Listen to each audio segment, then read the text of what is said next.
Todos ustedes, bienvenidos a esta sesión, la primera del año de la Academia Nacional de Arquitectura. Agradecemos la presencia de nuestros miembros expresidentes, de todos los miembros de la Academia, del ingeniero Humberto Leal, que es presidente del Consejo Ciudadano, y a todas las personalidades que nos acompañan. Les damos la bienvenida a todos y les pedimos al público en general apagar sus celulares durante toda la sesión y permanecer en sus lugares hasta el final de la conferencia. Iniciamos nuestra sesión con la lectura de la relatoría de la sesión anterior a cargo del arquitecto Ricardo Padilla.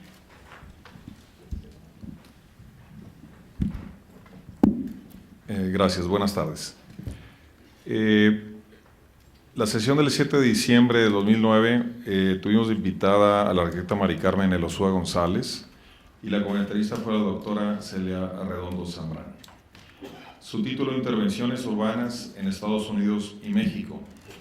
La presentación estuvo basada en una nutrida e interesante experiencia de estudio y trabajo de Mari Carmen Elosúa en Estados Unidos, donde ella ha tenido la oportunidad y el logro de estudiar y trabajar en diferentes ciudades norteamericanas, tales como Boston, Pensilvania y Nueva York, a través de firmas prestigiadas de diseño urbano.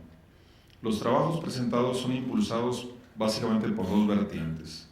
Una es de las autoridades gubernamentales de las ciudades en Estados Unidos, que son de abordaje social para regeneración, activación y rehabilitación de zonas o barrios de ciudad.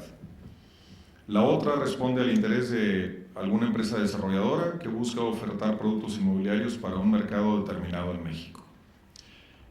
Presentó varios proyectos en donde destaca en primer lugar el procedimiento sistemático de análisis y diagnóstico del sitio en sus múltiples dimensiones. Nos referimos a entender y a aprender el sitio o territorio de acuerdo a la dimensión social, comunitaria preexistente, a la dimensión natural, tomando en cuenta topografía, geología, hidrología, para después desarrollar un diagnóstico de causalidades respondiendo a estas dimensiones, tanto la natural y ecológica, incluyendo la historia y la comunidad en relación a este sitio, y basado en este diagnóstico, la propuesta de lo que se puede y debe y quiere hacer para desarrollar el programa de necesidades urbanas. De los trabajos que nos llamaron la atención fueron en la ciudad de Filadelfia, que tenía ciertos barrios habitacionales unifamiliares en proceso de deshabitación y paulatino abandono. La ciudad del descenso, fenómeno nuevo y difícil de explicar en México, pero que no estamos ausentes eventualmente de entrar en este proceso en muchos puntos. Nuestros centros, nuestras grandes ciudades son un testigo de ello. Tenemos que estar alerta de sus síntomas iniciales. Una de las soluciones presentadas fue, con un marcado sentido ambiental, crear zonas verdes de vegetación y pasto para resolver un problema de absorción pluvial, que es una de las partes graves del problema urbano a resolver. Además de cambiar la densidad de vivienda por hectárea para alinear la oferta nueva a la demanda nueva de casas habitación en la actualidad y realidad de este barrio específico. La lección que se aprende es que las ciudades cambian y se transforman a velocidades sorprendentes, y muchos factores que son determinantes son de origen económico y humano de la población que los habita. Otro de los trabajos fue presentar un desarrollo en Villa de Santiago. Este es un desarrollo habitacional semicampestre, en donde la forma de abordarlo fue el entendimiento de la topografía y la localización de un valioso fragmento de la red tradicional de acequias, desde donde se establecieron ejes visuales relacionando el conjunto con remates y símbolos significativos del poblado y el paisaje circundante. El otro trabajo fue en la zona de la nueva autopista de Cuautla Monterrey-Saltillo, donde nos mostró un conjunto residencial que se desarrolla ahí con una visión a largo plazo, en donde tomó en cuenta la topografía natural tanto como la topografía resultante de una excavación de banco de material de la propia construcción de la autopista. Subrayó en la presentación de este proyecto la naturaleza invasiva de la supercarretera con una sección horizontal continua de 2 sentidos ida y vuelta, que le parecía en su óptica que si se hubiera buscado en una sección quebrada hubiera tenido menos impacto ambiental que se hubiera planteado en 2 plataformas para minimizar el corte y el relleno de la ladera de la montaña. Celia Arredondo, además de comentarista y emocionada maestra y mentora de nuestra expositora, Subrayó la labor de las arquitectas y urbanistas como Mari Carmen en nuestro medio, donde deben y pueden dar grandes soluciones a nuestra sociedad. Comentarios del cronista son 3. 1. Llama la atención de los planes maestros presentados, del cómo se hacen sugerencias visuales de arquitectura específica, pero siempre con una sugerencia conceptual. El que nuestra invitada presente sus ideas, pero sin apego rígido a una arquitectura específica, es una lección de humildad para muchos académicos. Saber mantenerse en el nivel de lo general del urbano sin caer en lo particular del lenguaje o el estilo es algo digno de tomarse en cuenta, reto intelectual que vale la pena ejercitarse para madurar como visualizadores de conjuntos urbanos y como entendedores de la ciudad, aumentar la idea urbanística tolerando la variedad de la riqueza arquitectónica no propia. 2. En algún momento de la presentación, la expositora nos explicó cómo en su trabajo de diagnóstico social y urbano tuvo que llegar al extremo de participar en demoliciones de edificios producto de grandes talentos tales como el maestro Louis Kahn, que habiendo sido construidos para resolver alguna función social de vivienda, al cambio de algún tiempo, estos mismos edificios se convirtieron en problemas sociales irresolubles, crimen y violencia en su interior, lo cual los hacía inviables e inhabitables. Qué importante lección para nosotros que nos dedicamos a servir a la sociedad, entre comillas, con diseños e inventos de creatividad arquitectónica sin el debido rigor sociológico o antropológico, y con qué terrible facilidad nuestras hipótesis de trabajo son equivocadas. De la soñada utopía pasamos de inmediato al infierno involuntario.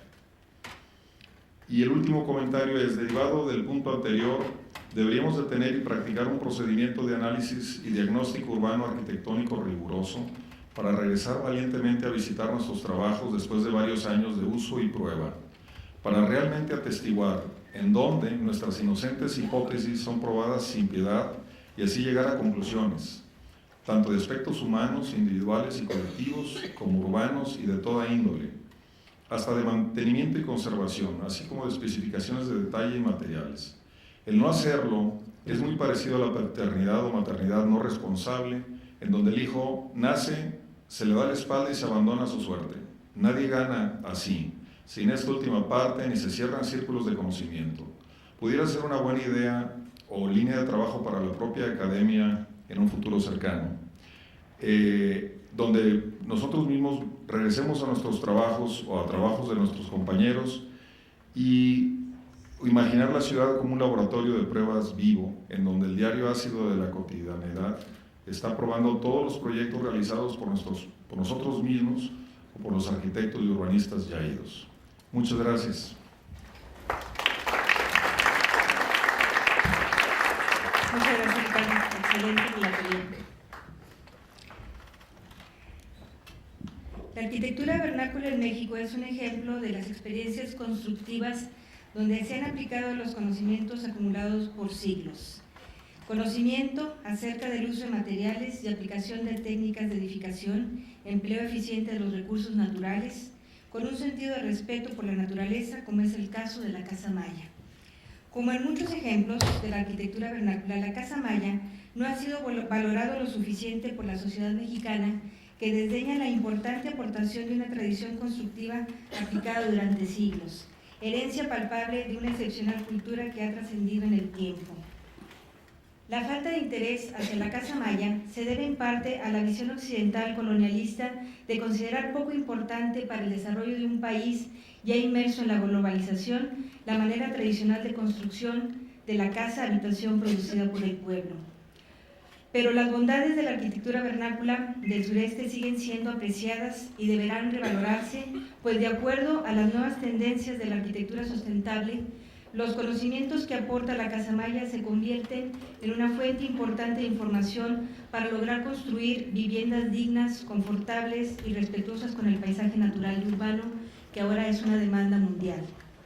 Para platicarnos sobre este interesante tema, hemos invitado esta noche a la doctora Alejandra García Quintanilla y al doctor Aurelio Sánchez Suárez, profesores e investigadores de la Universidad Autónoma de Yucatán.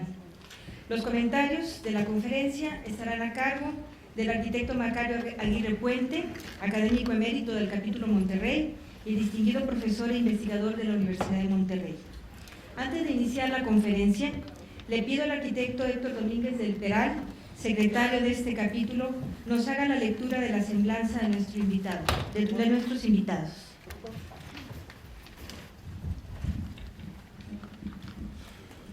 Doctora Alejandra García Quintanilla, originaria de la ciudad de Monterrey, investigadora del Sistema Nacional de Investigadores, nivel 1, profesora e investigadora en la Universidad Autónoma de Yucatán. Formación académica, licenciada en Economía por la Facultad de Economía de la Universidad Autónoma de Nuevo León en 1983. Es doctora por el Departamento de Historia de la Universidad del Norte de Carolina en Chapel Hill, North Carolina, Estados Unidos de América, en 1999. Ha asistido a múltiples cursos y seminarios relacionados con educación y derecho indígena, historia, identidad y religión de los pueblos maya, y de lingüística y epigrafía maya en varias instituciones en México y el extranjero, así como en la Universidad de Texas, en Austin, Texas, y en la Universidad Autónoma de Yucatán. Experiencia profesional. Es investigador, ha sido investigadora con definitividad en la Universidad Autónoma de Yucatán de 1979 a la fecha, coordinadora y docente del curso de Alta Cultura Maya en Xijó, comisaría del municipio de Alaxó, Yucatán. Perdón por la pronunciación. Un proyecto auspiciado por el Programa de Naciones Unidas para el Desarrollo entre 1997 a 1999.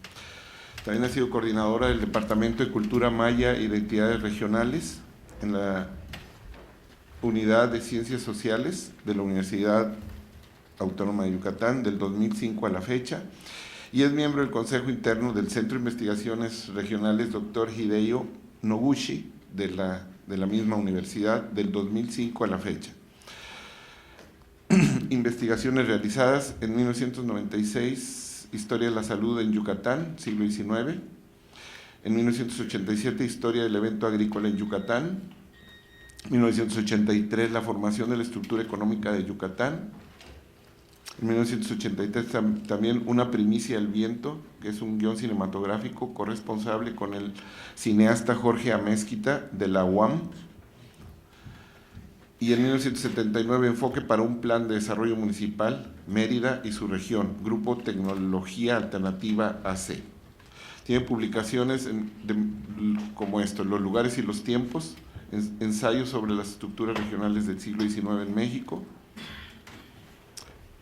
Nuestro tiempo, coordinadora de la edición con Abel Juárez y autora del prólogo del capítulo En busca de la prosperidad y la riqueza, Yucatán a la hora de la independencia. También Los tiempos en Yucatán, los hombres, las mujeres y la naturaleza, siglo XIX. Y voy a dar un brinco, a últimas fechas ha estado trabajando en historia del pensamiento maya, a través de las plagas de las langostas, abejas, cuevas, flora, milpa, etc.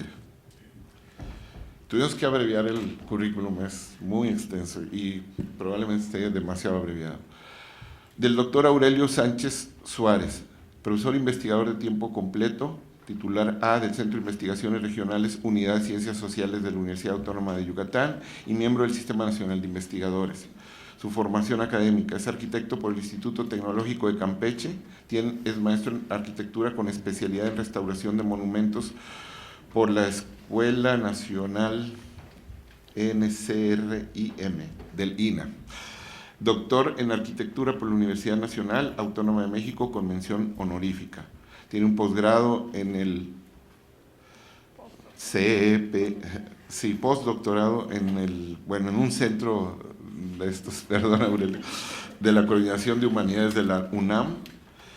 Su labor docente: es profesor de la Cátedra UNESCO en la Maestría en Restauración, otra vez de esta escuela, Conservación, Restauración y Monumentos del INA, en el cual ha dirigido y dirige tesis. Profesor de licenciatura y posgrado en el CIA en Tecamachalco del Instituto Politécnico Nacional, en la cual fue creador y coordinador del seminario Intervención en Monumentos Históricos, impartidos en la Unidad de Posgrado e Investigación. profesor en el posgrado en Patrimonio y Desarrollo Sustentable de la Universidad Autónoma de Campeche y en la Facultad de Arquitectura de la Universidad Autónoma de Yucatán.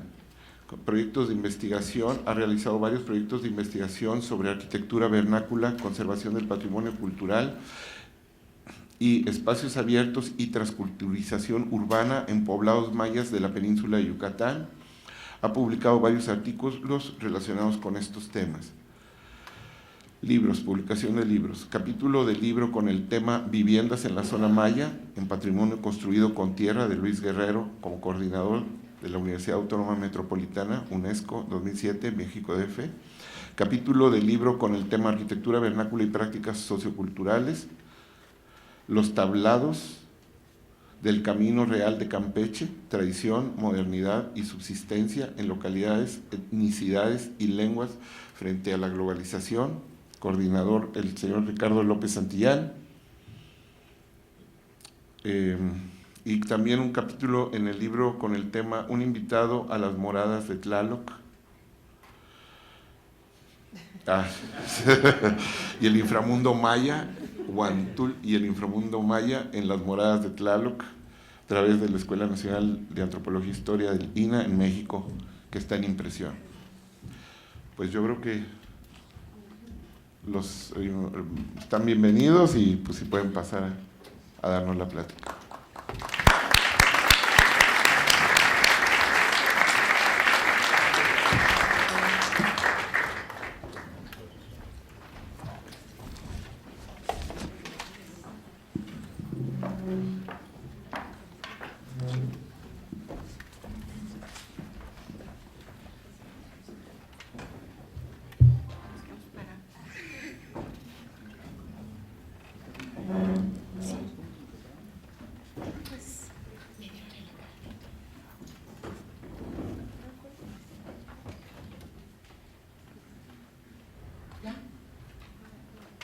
Bueno, me voy a parar.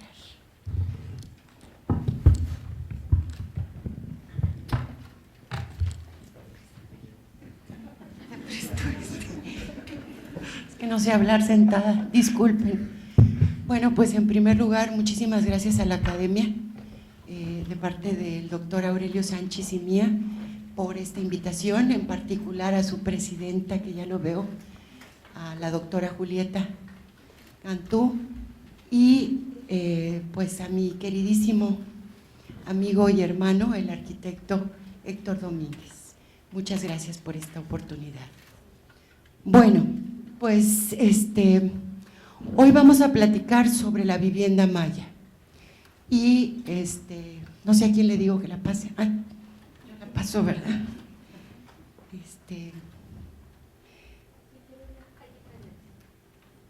Creo que ya.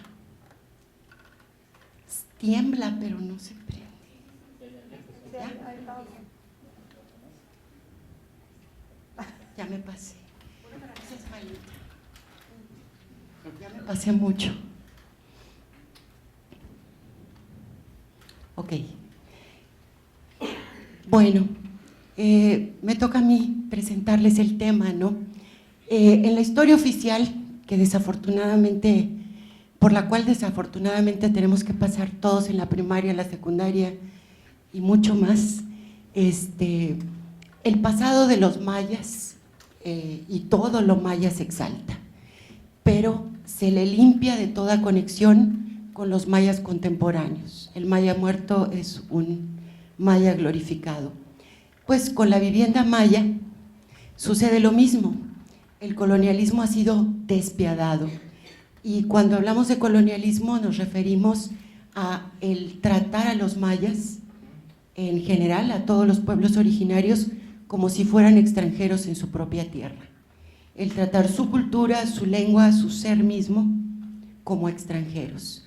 Y parte de tratar como cosa exótica y extranjera de alguna manera, parte de lo que se maltrata es su propia vivienda. Bueno, esta vivienda de los mayas, que es una solución muy sencilla de algo muy complejo, es visto a los ojos de la cultura dominante, de la cultura occidental y dominante en este país, es visto como una choza. Y si buscamos la definición de choza en un diccionario, pues lo que leemos es que es una casa mísera, construida con cualquier material, o una vivienda pobre de cualquier material. Eso es lo que vamos a contradecir. Las imágenes son decorativas, al rato tal vez las veamos. Es la pelota del juego de pelota de Chichén. Bueno, pues la casa maya, volviéndose choza a los ojos de la cultura dominante, es un sinónimo de pobreza, es un sinónimo de incultura. Incluso hablar de que son pues un tanto bárbaros no resulta muy ajeno a la mirada dominante de nuestro país, que es un país que está atravesado por la herida del colonialismo. Parece ser como una reliquia, un resto pobre de algo antiguo que ya debería desaparecer.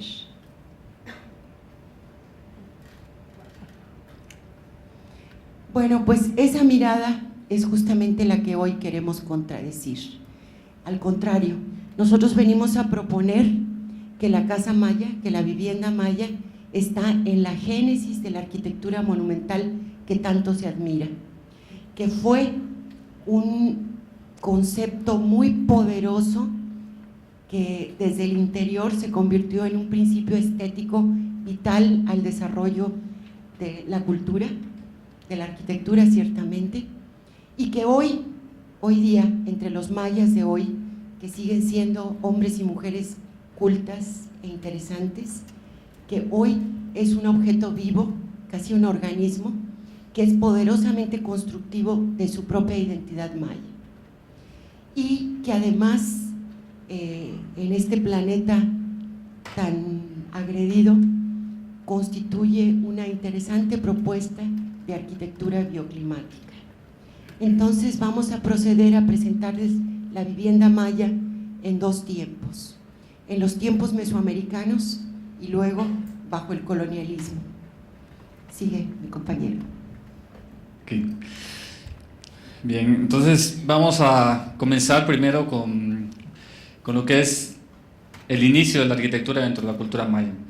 Como todo pueblo que se fue formando como grupo social, su primera vivienda fue la casa maya como tal. Entonces tenemos que dentro de esta concepción fue la primera idea de espacialidad, la primera identidad de un espacio habitable en la cual ellos fueron conformando toda una visión que se va a reflejar en lo que luego todos conocemos y por la difusión que ha tenido sobre la arquitectura monumental de los mayas.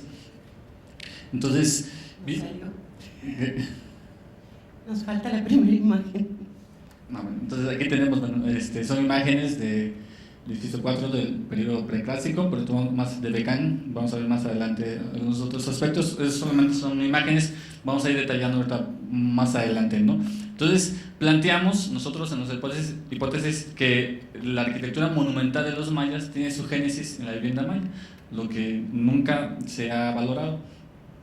Entonces, en este aspecto se tiene datos de la existencia de la vivienda maya como tal, y como toda arquitectura vernácula ha llevado un proceso de prueba y error hasta poder conformar un espacio habitable con todas las características propias del uso muy sabio de los materiales de su medio natural y de un clima en el cual se desarrolla. Entonces, para poder llevar todo este proceso, tenemos las evidencias arqueológicas que el dato más antiguo, de acuerdo a los arqueólogos que se tiene, es del siglo IX antes de Cristo, en Cuello Belice, donde se encuentra una estructura de 8x4 de una planta absidal con marco estructural de postes gruesos y muros de bajareque con palos delgados amarrados con bejucos.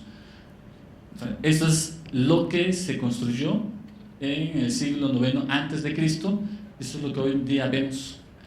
Entonces estamos viendo que desde este periodo, desde antes de ese periodo, se había llevado todo este proceso para poder llegar a la casa maya. ¿Sí?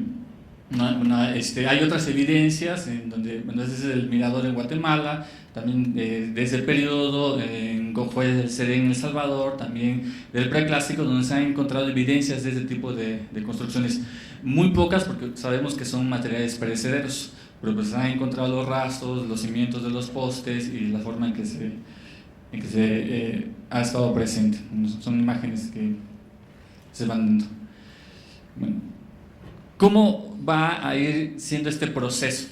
Cuando los mayas ya empiezan a desarrollar una arquitectura con sistemas constructivos de materiales mucho más resistentes, empiezan a crear espacios dentro de cívicos ceremoniales, pues uno dirá, bueno, ¿por qué escogen sistemas constructivos? ¿Por qué escogen formas? ¿De dónde nace todo esto?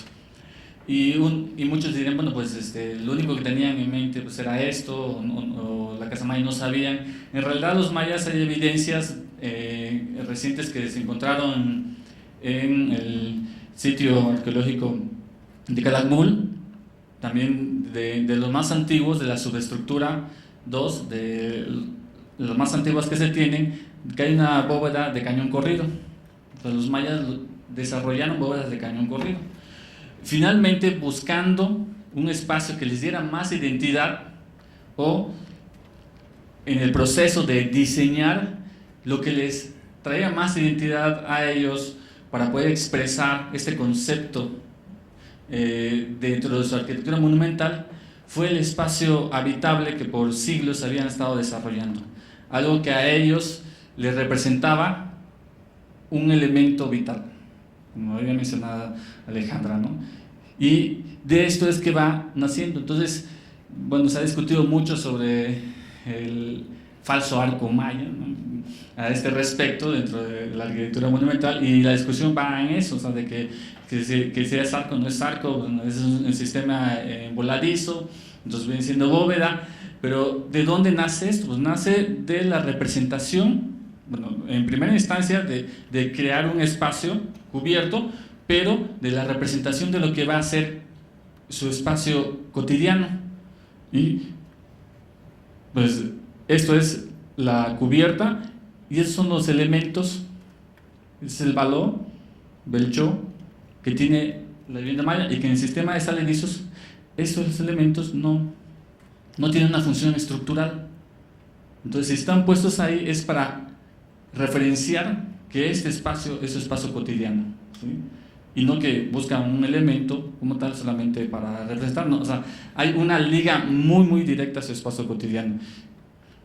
Aquí hay otros ejemplos de lo que es en Palenque, de la forma en que está ese sistema, y no es arco, porque cuando son arcos se caerían, de una parte va a la otra, transmisión de cargas hacia sus bases. De aquí está la forma de saledizo, independientemente que se sostiene. Por lo tanto, estos elementos estructurales no se van dando.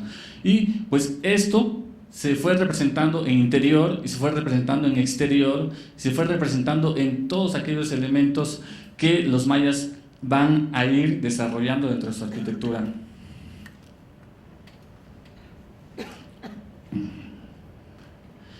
Bueno, de aquí no solamente es el hecho de la importancia que les dan a la casa maya para poder generar un concepto dentro de lo que es su arquitectura monumental, sino que se va mucho más allá, llega a lo que es la decoración, llega a la ornamentación de su propia arquitectura. No basta solamente con representar esos espacios internos, sino que tratan también de realizar discurso dentro de lo que es la ornamentación de las fachadas de sus templos, de sus palacios.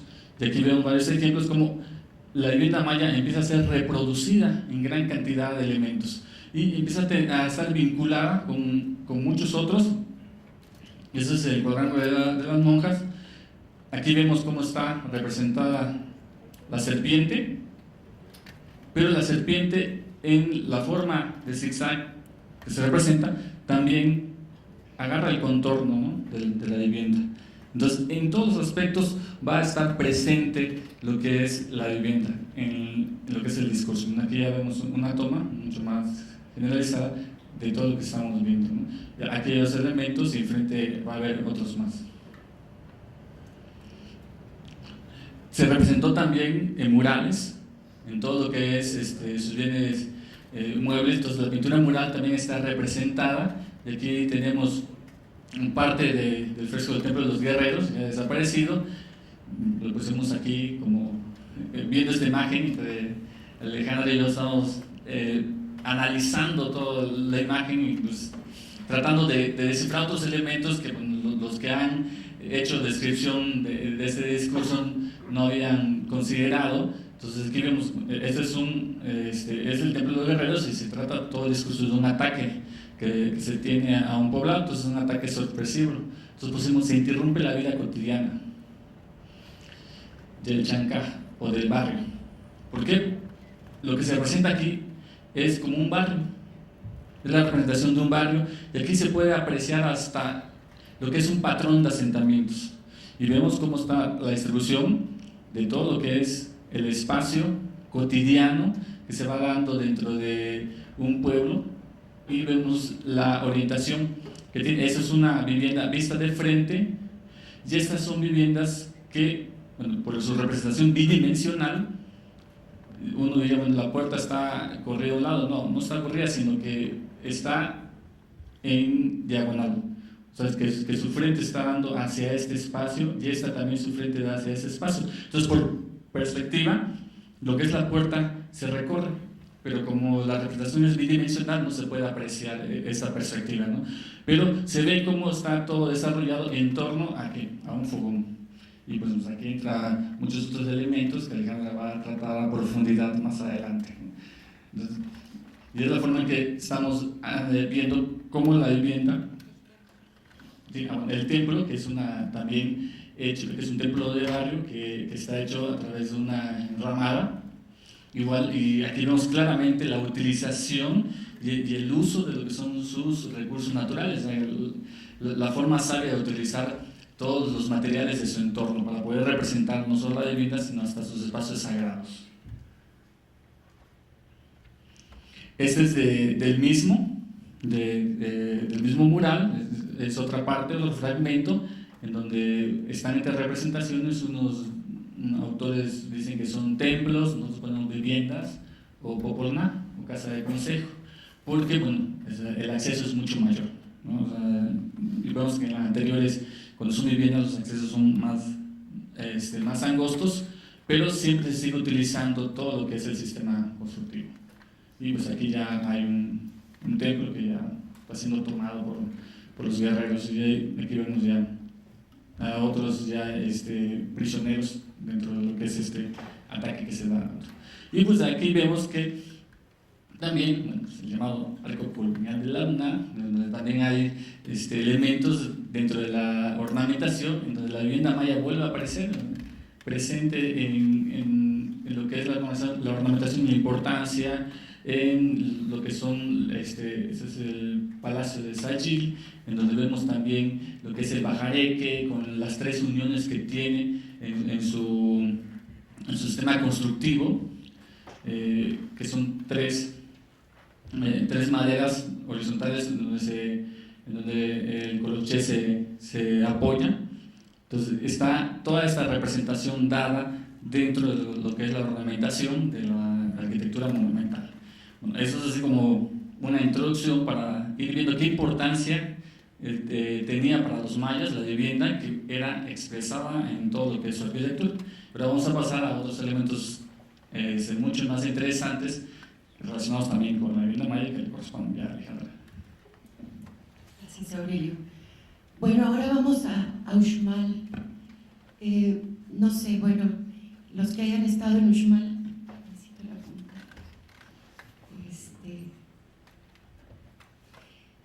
Aquí está el cuadrángulo de las monjas. No sé si aquí está el cuadrángulo de las monjas, y ese arco, esa salida está justamente aquí, está viendo hacia el juego de pelota y este edificio. Es esta puerta. En ese cuadrángulo de las monjas, bueno, en todas las ciudades mayas, se puede decir, el arquitecto que las diseña o el diseño maestro es la representación del cosmos. Entonces, eso se va a dar a nivel de toda la ciudad, pero también a nivel de ciertos espacios. En el caso de Uxmal es muy claro este diseño, y en el cuadrángulo de las monjas vamos a tener elementos relacionados con el sol diurno en el lado oriente, elementos relacionados con sol nocturno en el poniente, el norte va a ser también la parte de arriba, porque el cosmos maya no tiene 4 rumbos como nuestro mundo. El cosmos maya tiene 5 direcciones: norte, sur, oriente, poniente y el centro. El centro que conecta al inframundo y al cielo. Entonces ellos en el lado sur del cuadrángulo de las monjas representan también el lado de abajo. Esas casitas que mostraba Aurelio hace un rato, explicando ahí en el cuadrángulo de las monjas, son las casas de los 9 señores de la noche y están todas en el lado poniente, en el lado sur, que es también abajo. Y esta puerta baja al juego de pelota. Quienes hayan leído el Popol Vuh recordarán que el Popol Vuh empieza hablando de la creación y es la primera creación, que son los animales, la segunda, los hombres de barro, la tercera, los de madera, y se interrumpe y viene ahí la epopeya de los gemelos que van a jugar la pelota con los señores del inframundo, con los señores de la muerte, y los van a derrotar porque van a crear un mundo más seguro para los humanos. Después vendrá la creación de maíz. Entonces, así como los gemelos jugaron en el inframundo, en Uxmal o en Chichén, nos vamos a encontrar con que el juego de pelota está hundido, como ocurrió en el Popol Vuh con los gemelos. Es el inframundo. Y el arquitecto hace que bajemos, ahí está el juego de pelota, y nos señala que eso ocurre allá abajo. De hecho, en esquinas de los juegos de pelota, luego también se encuentran conchas, caracoles o espinas de mantarraya, porque en la concepción del clásico estaba la tierra, nivel de los humanos, luego el mar y abajo el inframundo. Entonces esos elementos marinos indican además su orientación. Y al salir de allí, de esta silueta, que es la silueta de la casa maya, o sea, el portal que conduce al inframundo es también la casa maya, vamos a salir a un edificio acá, que es la casa de las tortugas, justo donde sube el terreno. Vamos a tener una tortuga. ¿Por qué? Porque las tortugas son animales que andan bajo el agua y suben a la tierra. Entonces eso también es un marcador de la geografía cósmica. Bueno, entonces la casa, incluso en esta casa de las tortugas, encontramos de nuevo la marca del estilo Puuc, que es el estilo arquitectónico de esta zona, que busca reproducir el bajareque, o sea, el coloche, o sea, las varas, pues con que están hechas las paredes y luego tienen su embarro, ¿no? Bueno, pues vamos a ver entonces la casa como discurso del espacio-tiempo primordial y como el cuerpo de un organismo vivo y como seres sagrados, y en general vamos a ver cómo el mundo de lo sagrado interactúa con los humanos en esa casa. Acabamos de ver todo esto, ¿no? Aquí está el cuadrángulo, aquí se baja el juego de pelota y se vuelve a subir a la casa de las tortugas. Aquí tienen ustedes la representación del bajareque y aquí están las tortuguitas representando esa salida. ¿Cómo empieza la casa maya?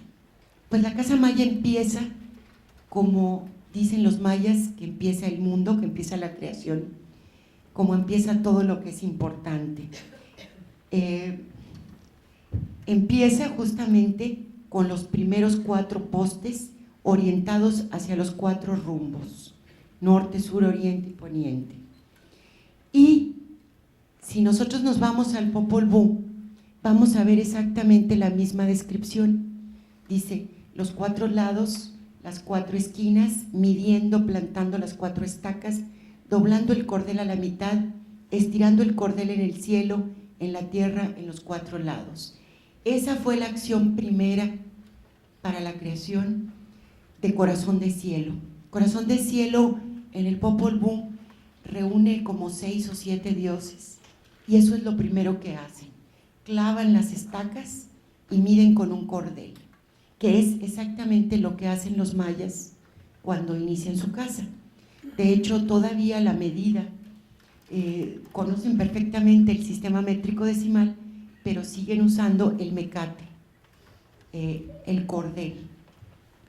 Y cuando ellos empiezan la milpa, en medio del monte, lo primero que hacen es lo mismo, poner las 4 estacas, doblan el cordel y lo estiran en el cielo, lo estiran en la tierra. Y aunque a nosotros los historiadores nos parece que primero fue las 4 estacas en la milpa o en el monte, a los mayas les parece que no, que las primeras 4 estacas fueron las que clavaron los dioses y desataron la creación. Bueno, esa reunión de los 6 o 7 dioses que nos cuenta el Popol Vuh nunca queda muy claro, la representaron los mayas antiguos en una vasija muy hermosa, que se las presento aquí, que se llama la vasija de los 7 vasos. Y aquí está el dios Ele, un dios anciano, lo pueden ver ahí, su boca arrugada, tiene sus arrugas, está sentado en un trono recubierto con piel de jaguar, y frente a él hay 6 dioses que llevan unos bultos donde están guardados las montañas, la tierra y las estrellas. Estos como gogles que están aquí específicamente representan a Venus. Entonces estos son los bultos que llevan ya dispuestos para la creación. De hecho, atrás de este dios de todos, el fondo del vaso es negro, y es que el Popol Vuh nos explica que el sol no podía salir, que no podía ocurrir el primer amanecer hasta que no fueran creados los humanos. Entonces, cuando en esta cerámica uno encuentra un fondo negro, quiere decir que la escena tiene lugar antes de la creación de los humanos. Y aquí, aquí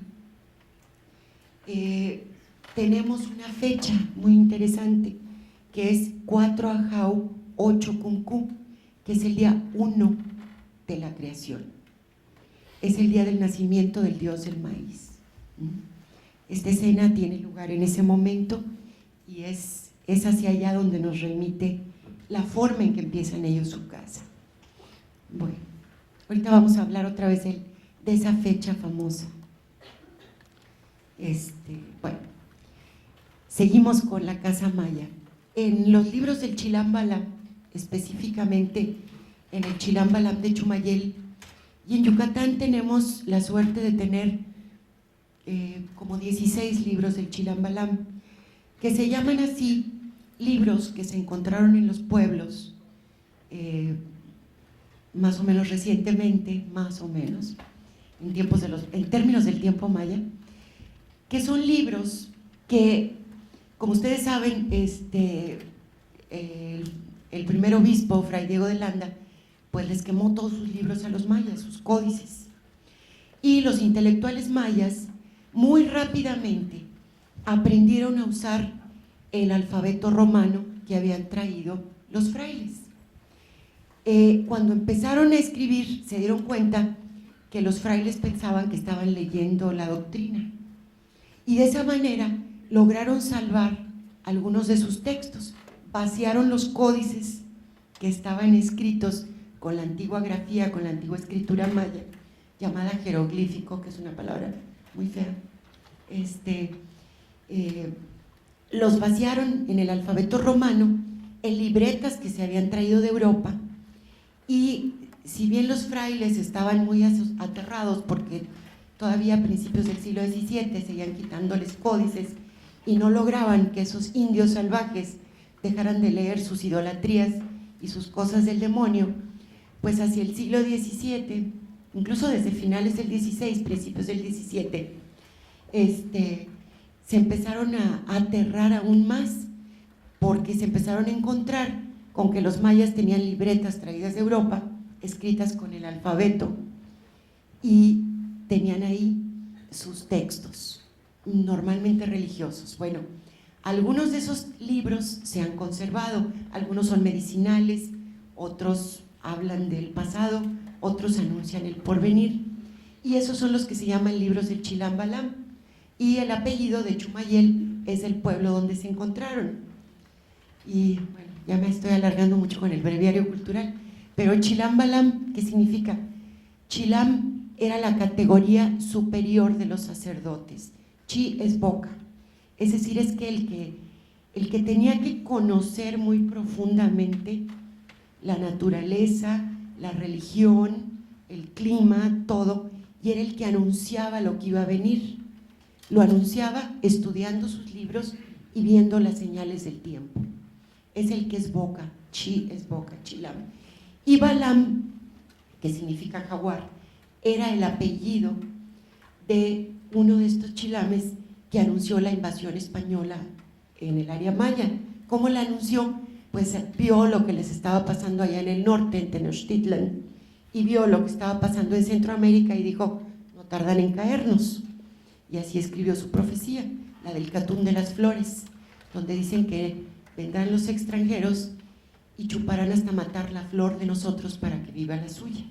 Anunció la invasión española, y por haber hecho ese anuncio, pues todo el resto de los libros que se llaman libros, se han llamado libros del Chilam Balam.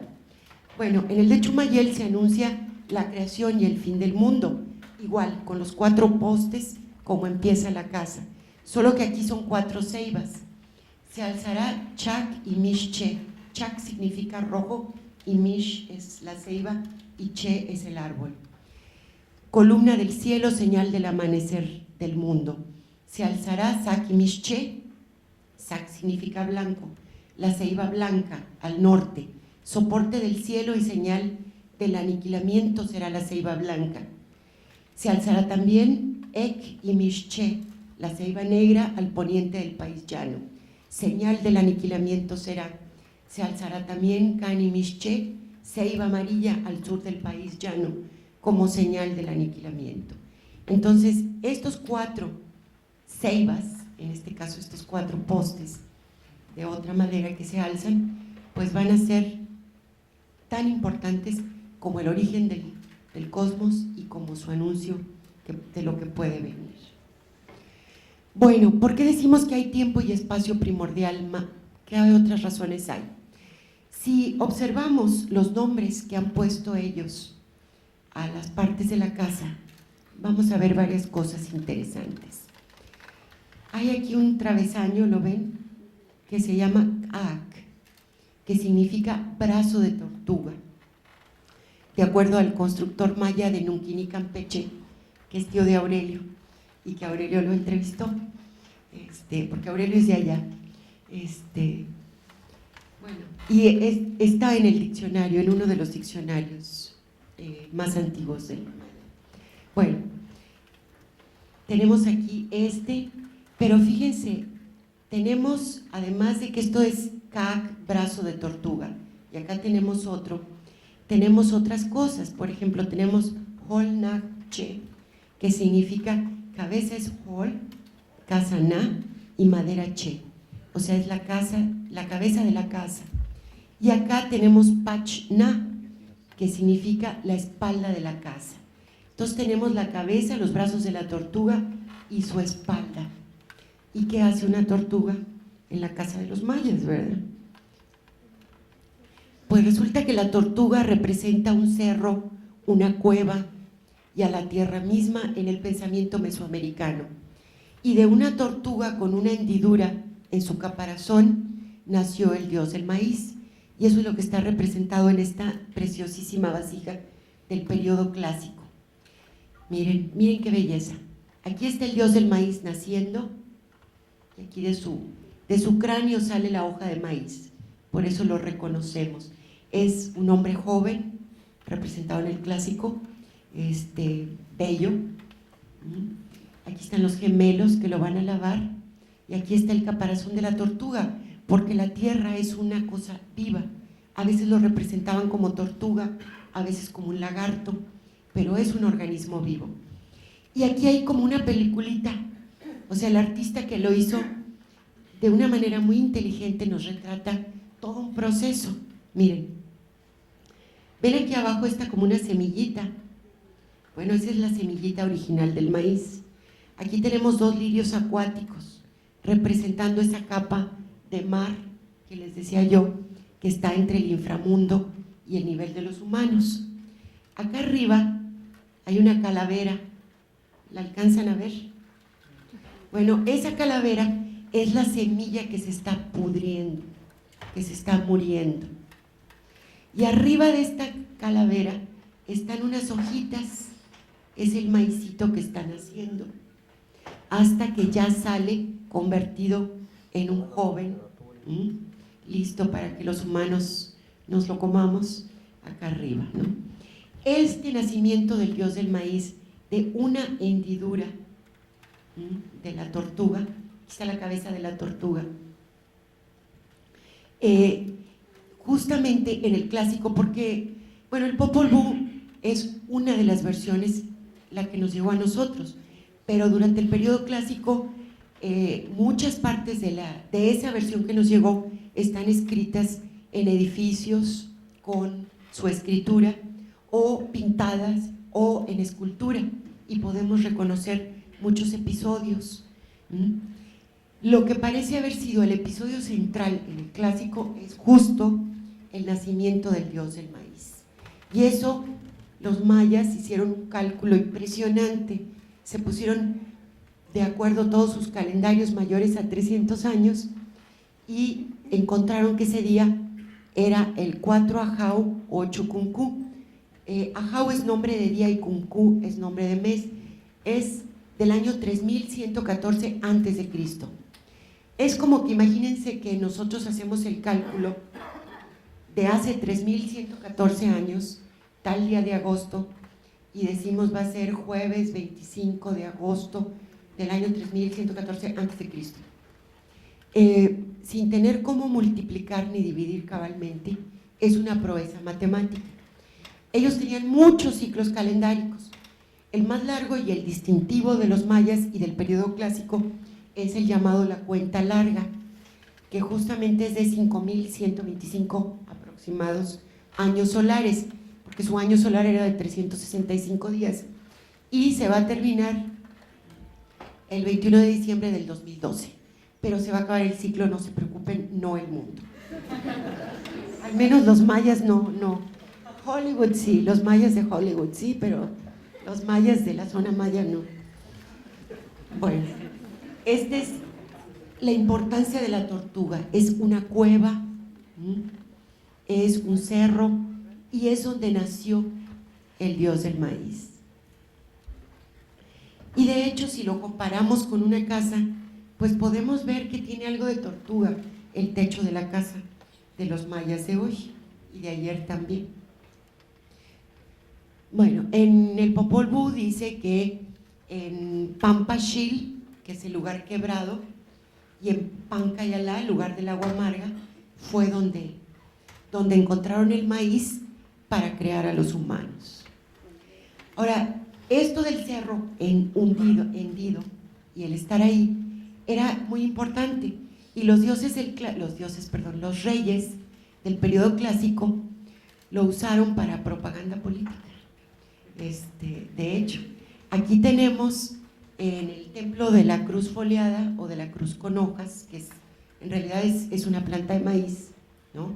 Y aquí las plantitas indicando al maíz. Encontramos al rey Kinich Kambalam parado sobre un huitz florido, es decir, sobre un cerro, una montaña florida. Esto es en lo que él está parado. Vean, tiene ojos, nariz, ¿no? Hasta ricitos y plantitas. Esto también nos deja ver algo que es muy importante hoy, y es que para los mayas las plantas, las cuevas, los cerros hoy no solo ayer, son como seres vivos. De hecho, habría que hablar de que son como personas, no personas humanas, porque sienten, se pueden comunicar, y ellos cuando van a tumbar el monte para hacer la milpa, pues primero hacen una ofrenda, porque dicen, bueno, nosotros sabemos que los árboles sufren mucho cuando se les corta. Entonces, pues, les decimos, se van a rejuvenecer cuando vuelvan a crecer, pero por lo pronto duele, y sabemos que duele. Entonces tienen un concepto de toda la naturaleza como de persona. Este es un monstruo Huitz con la boca abierta en el templo de la Tabasqueña, en Campeche. Miren, ahí está la boca abierta, la nariz y los ojos. O sea, sus edificios los representaban como cuevas, como montañas, como cerros. Si han ido a Chichén, pues van a encontrarse mucho con todo eso, ¿no? Y de hecho, los mayas de hoy dicen, ahí está la boca, y le llaman chi-na, o sea, chi es boca otra vez, y na es casa, es la boca de la casa. Y holna, esta es la chi, es la boca, y este es el holna, hueco o agujero de la casa, pero es parte de eso. Bueno, volviendo otra vez al Popol Vuh, tenemos que aquí hay unas vigas que suben, que le dan pues estabilidad al techo, ¿no? Y esta otra, y se llaman Bel Cho. Bel es camino y Cho es ratón. Y otra vez, lo que podemos entender a partir de nuestra lectura del Popol Vuh es que, bueno, en el Popol Vuh había dos pares de gemelos, y un día jugando pelota, los primeros gemelos despiertan a los señores del inframundo, y estos dicen, pues que se vengan a jugar acá abajo porque estamos muy enojados ante esta falta de respeto de que jueguen pelota y nos despierten. Y van a jugar y pierden, y les cortan la cabeza y mueren. Y su mamá, para evitar que los nietos también jugaran pelota y los fueran a matar en el inframundo, esconde todo el equipo de pelota en el techo, en el techo de la casa.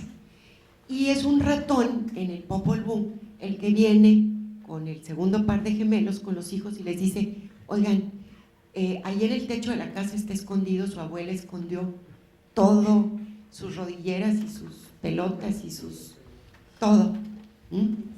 Y todavía hoy, entonces, los mayas tienen esto que llaman Belcho, el camino del ratón, ¿no? Este es un ratón con los implementos en el periodo clásico, en la ciudad de Tonina, en Chiapas. Entonces, pues es algo que sigue vivo. Bueno, en la construcción, en la parte alta de la casa, se cruzan estos palos, ¿no?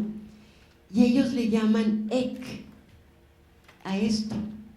Ek, según el constructor, tío de Aurelio, es avispa grande o avispón grande, esto.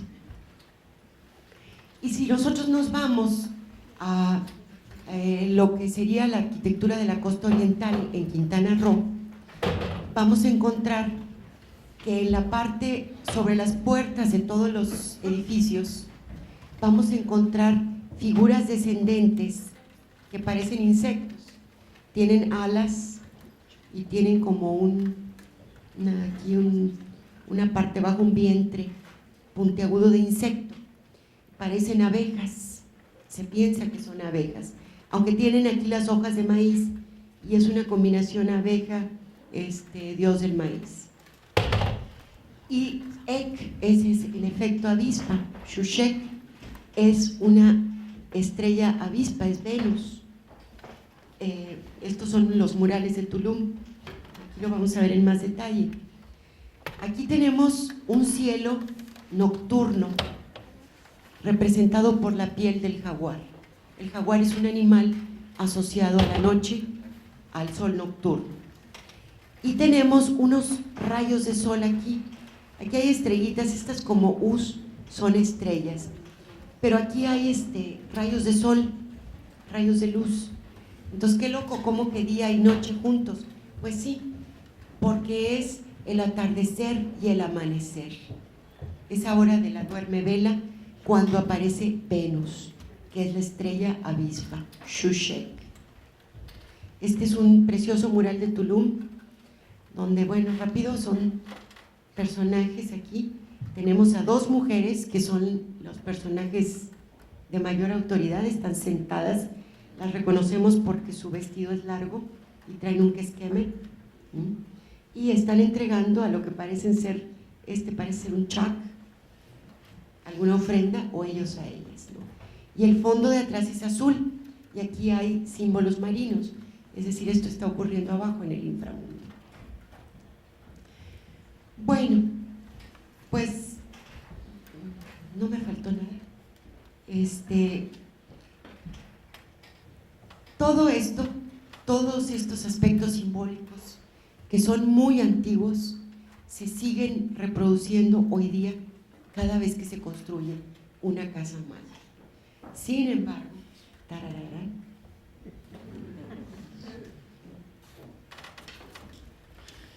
bueno, como de este lado para no darle la espalda, Alejandra, pues vamos a pasar al siguiente periodo de la ponencia, y aquí vamos a ir más rápido, aunque son también una temporalidad, bueno, en comparación de todo lo que hemos visto, no es tan amplia como el periodo mesoamericano, y vamos a ver ya la filosofía o el pensamiento del colonialismo que se establece con la llegada de los españoles. ¿Qué pasa con toda esta gran importancia que tenía la vivienda maya cuando llegaron los españoles y que se ve representada en todo lo que hemos visto anteriormente?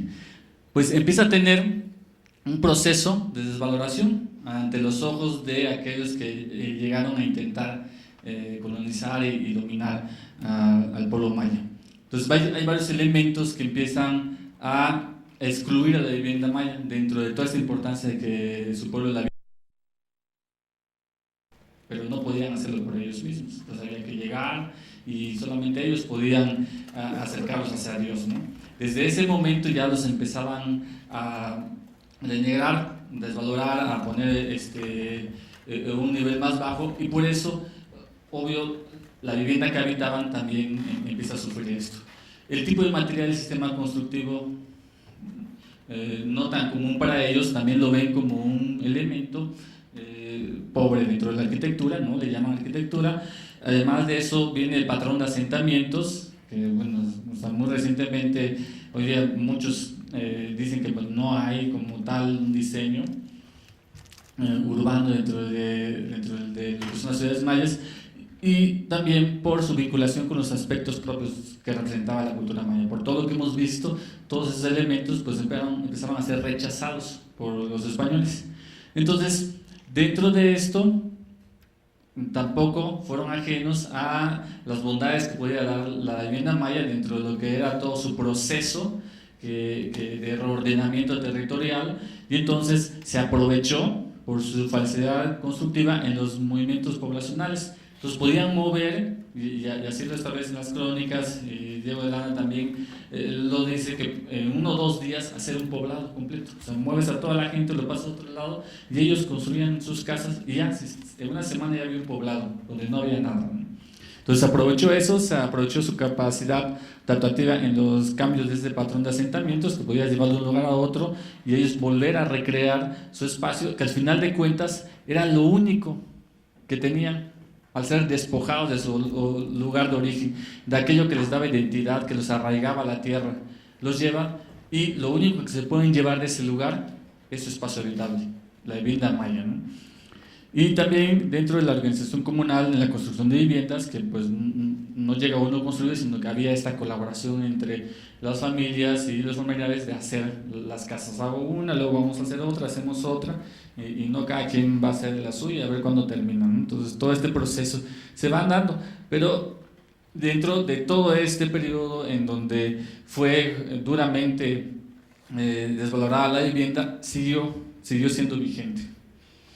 Permaneció ante este periodo, dice. Entonces, durante mucho tiempo estuvo presente como identidad cultural, durante mucho tiempo se trató de borrar este conocimiento que se encierra. Ha sido la principal opción de vivienda de los mayas hasta hoy día y encierra un conocimiento ancestral de la arquitectura bioclimática, que hoy día pues está de moda, ¿no? Entonces, ¿en qué tiempo estamos hoy? ¿Cuándo se empieza a retomar este concepto?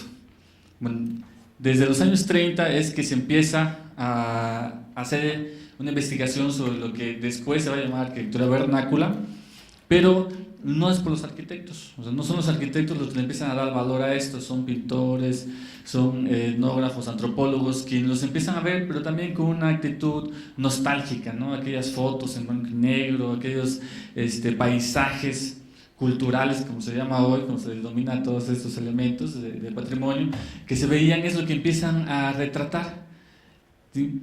Y posteriormente hasta los 70 es cuando ya se le define el nombre propio, que es la arquitectura vernácula. Bueno, lo vemos claramente como Valeria Prieto, cuando hace su libro, le llama vivienda campesina, y posteriormente Pancho López, ya al hacer su libro de arquitectura vernácula, ya le llama como tal. Entonces, desde entonces se le empieza pues ya a establecer todas estas características de arquitectura vernácula, por hasta ahí nomás, ¿no? A empezar a darles este valor que se está haciendo. Estamos hablando que dentro de este periodo, en que ya se le denomina arquitectura vernácula y desde legados españoles, hay un momento muy muy fuerte de una agresión terrible hacia lo que es la vivienda maya, que es el porfiriato, en donde la esclavitud, no solamente del padre, sino de los hijos y de la esposa y de toda la familia, que eran obligados a trabajar para cumplir con las cuotas, los fue alejando, les fueron prohibiendo todas esas actividades cotidianas que se celebran dentro de la vivienda, dentro de lo que es el solar. Y a pesar de todo este tiempo en donde los mayas fueron sumamente explotados e intentaron quitarles toda su identidad, finalmente persiste y llega hasta el momento en que se empiezan a hacer todos esos procesos, y hoy día los podemos identificar claramente. Bueno, entonces, ¿qué hemos hecho y qué no hemos hecho dentro de todo este proceso de conocimiento, de valoración de la vivienda maya? Entonces, hay en primera instancia una subvaloración. ¿Por qué? Porque se llama vivienda campesina, vivienda popular, arquitectura de pobres, y así es como los arquitectos empezamos a nombrar a ese tipo de construcciones. Entonces, materiales constructivos como paramento de mala calidad de vida, o sea, el hecho que sea de palos y paja o palma, pues no, eso no es una vivienda, no es arquitectura. O sea, esos materiales dentro de los índices, pues el INEGI, cuando empieza a hacer todos sus estudios y su conteo, no, pues tiene guano, es vivienda pobre, ¿no? Desde ahí el gobierno empieza ya a estigmatizar a la vivienda dentro de sus estándares de conteo. También dentro de todo esto, las nuevas generaciones pues van olvidando, a pesar de toda esta agresión que sufrieron durante todo este periodo, que el colonialismo no se ha ido, o sea, sigue haciendo mella dentro de lo que es el sistema constructivo y la construcción de la vivienda maya. Las nuevas generaciones ya no quieren aprender, ya no se interesan por transmitir o conservar este patrimonio inmaterial, que es lo que más riesgo se corre de perder. Y entonces, pues ellos van olvidando lo que representa la casa maya, y muchos, o sea, ya no saben, o sea, habitan la casa porque no tienen otro lugar donde estar, pero el conocimiento está quedando en una generación que cuando muera va a pasar como dicen en África, cuando un anciano muere se quema una biblioteca. Pues así, cuando esta generación muera, ahí se va a ir todo este conocimiento que está presente, ¿no? Pero aún así, hoy todavía lo tenemos para poder apreciarlo. Lo anterior es, pues, lo había mencionado, en donde va afectando tanto todos estos estigmas que el gobierno va catalogando para lo que es la vivienda. Y pues, como mencionaba un habitante cuando hacía trabajo de campo, dice, pues vivo aquí porque soy pobre. Entonces, yo sin dinero, yo me voy a otro lado. O sea, la vivienda maya para mí me representa la pobreza. ¿Sí? ¿No es una foto? Bueno, entonces este procedimiento que se va dando, dice, bueno, pues si yo vivo aquí, bueno, mis hijos se van a trabajar a la zona hotelera, empiezan a ganar, empiezan a mandar dinero y dicen, ¿sabes qué? Te voy a construir tu casa material porque no quiero que estés ahí. Entonces pues el papá dice, no, por eso es que yo quiero seguir viviendo en mi casita, y pues las bondades del solar, tiene mucho espacio, y dice, bueno, pero yo te construyo tu casa. Y finalmente el hijo le construye la casa al papá, casa que el hijo no va a vivir. Entonces condenan al papá a estar viviendo. El papá dice, bueno, déjame la casa, ahí guardo mis instrumentos, mis herramientas, y que cuando hace un calor terrible, ahí se van a dormir, porque la casa es un horno, ¿sí? Pero finalmente los hijos siguen dando más y más, y la casa va creciendo, y llega el momento en que la casa crece y la vivienda va desapareciendo, ¿sí? Ese es el proceso que hoy día está enfrentando. Aún así, la zona maya de la península de Yucatán es la que más arquitectura vernácula conserva de toda la República. Hablando de la arquitectura de tierra, de adobe, tapial, o sea, la región peninsular es la que más arquitectura vernácula todavía conserva.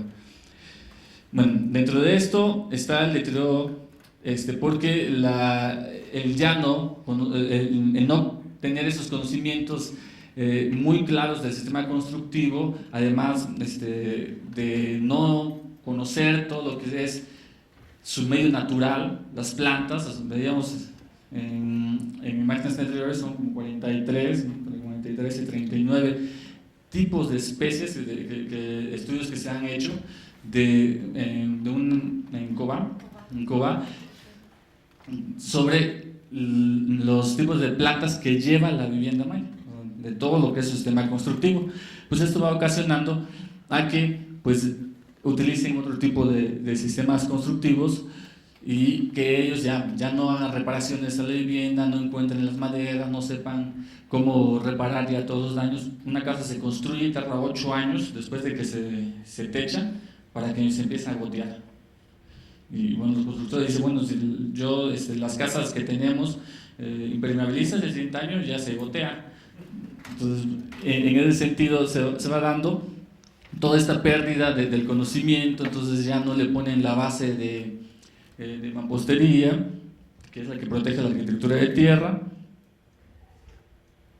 y esto también lleva consigo lo que es el deterioro del hábitat, no solamente la estructura, sino todo el solar, todo este hábitat vernáculo que se va dando dentro de lo que es la subdivisión predial, en donde los estudios urbanísticos dicen, bueno, ¿cuántos habitantes por hectárea tengo?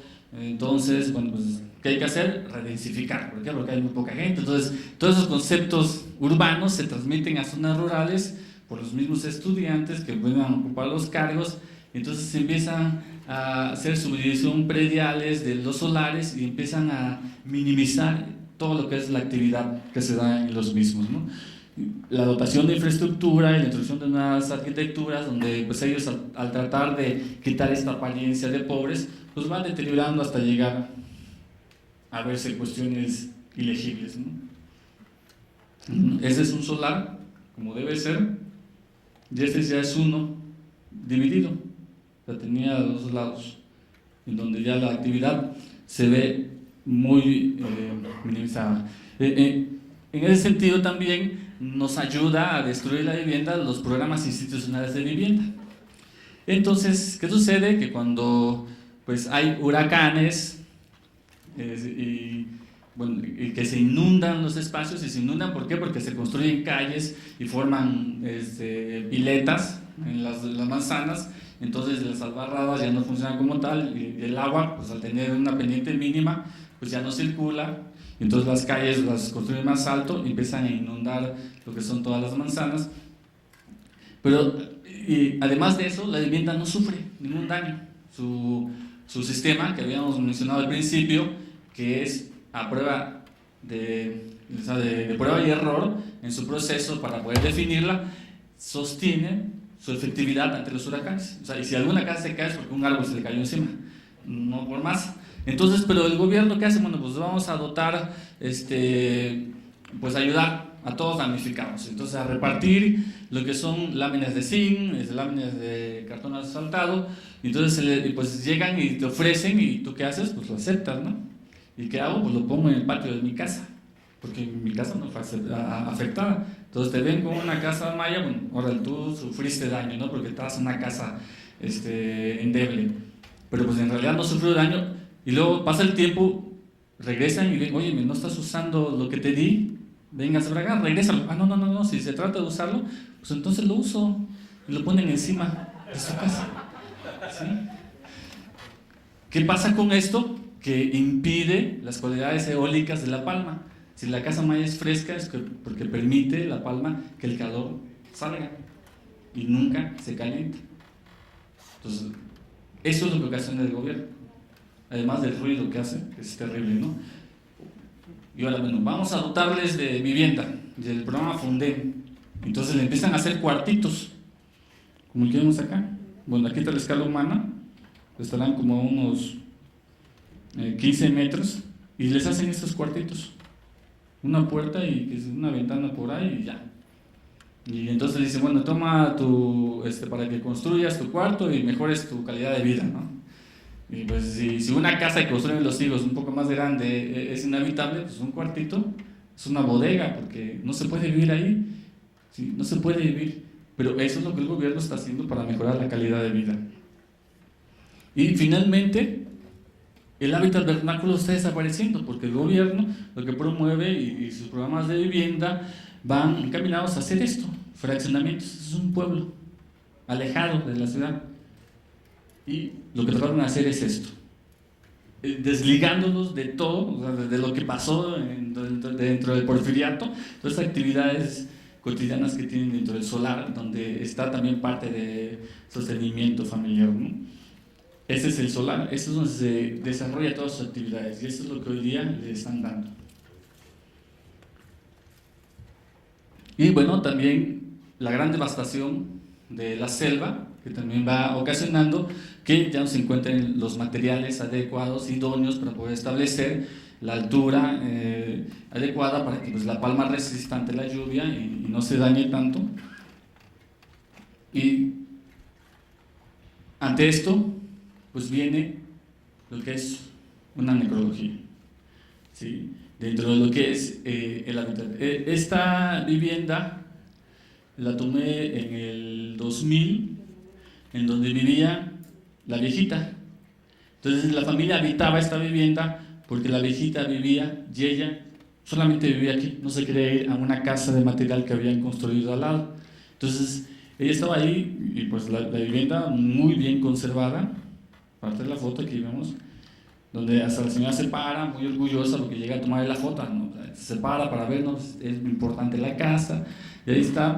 Y luego regresé con los alumnos en el 6 años después, 7 años después, esa es la casa. Este acceso ya no está, la viejita murió y la casa se abandonó. Esta casa, me dijeron, llevaba como 3 años abandonada. O sea, abandonada a su suerte. Ahí está todavía, parada la casa, ¿no? Y no se le ha dado ningún mantenimiento. Y pues bueno, finalmente esos son otros elementos que traemos a colación dentro de todo ese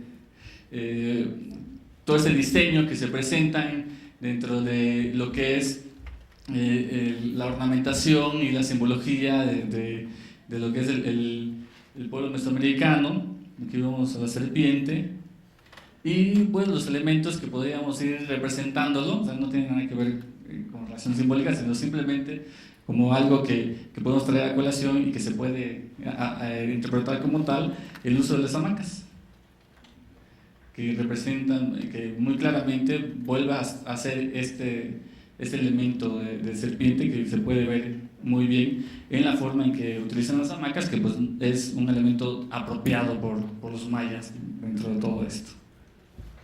Y bueno, y finalmente nos salió, si estaba, a ver, el último, Dios Bótica.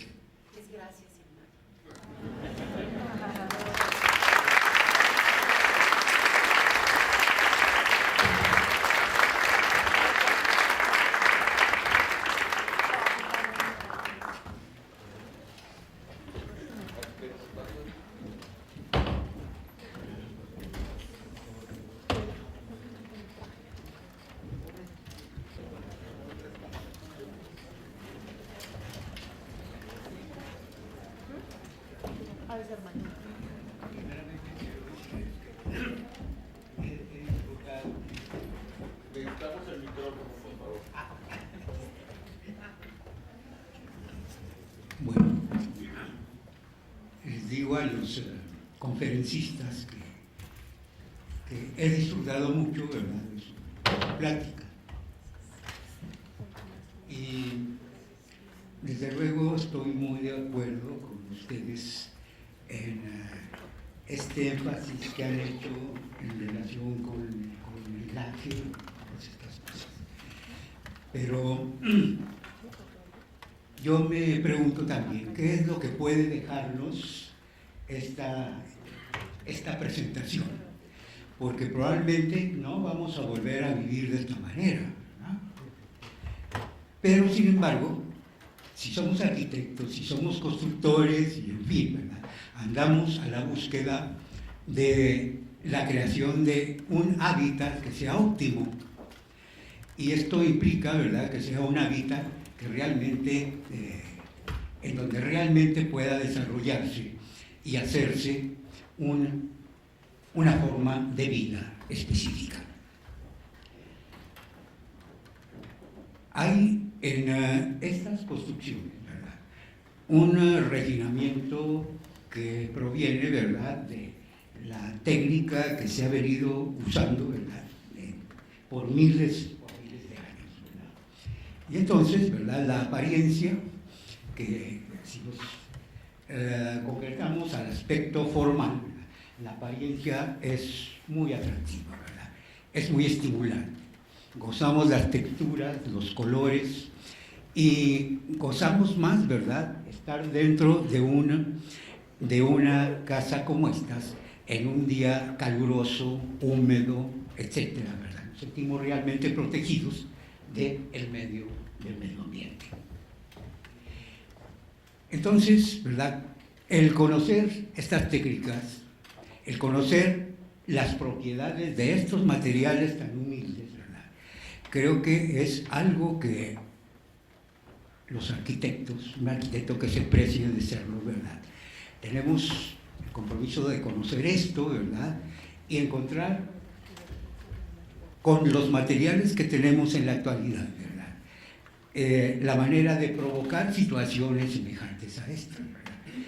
Si un material plástico, ¿verdad?, no tiene las características de la palma, ¿verdad?, pues vamos a buscar cómo podemos dárselas para que con un material que no es precisamente la palma, ¿verdad?, pero a lo mejor puede ser un material que esté hecho con un reciclaje de esa palma, ¿verdad?, y entonces puedan lograrse las mismas cualidades en el material, ¿verdad?, que tienen estos materiales, ¿verdad?, milenarios.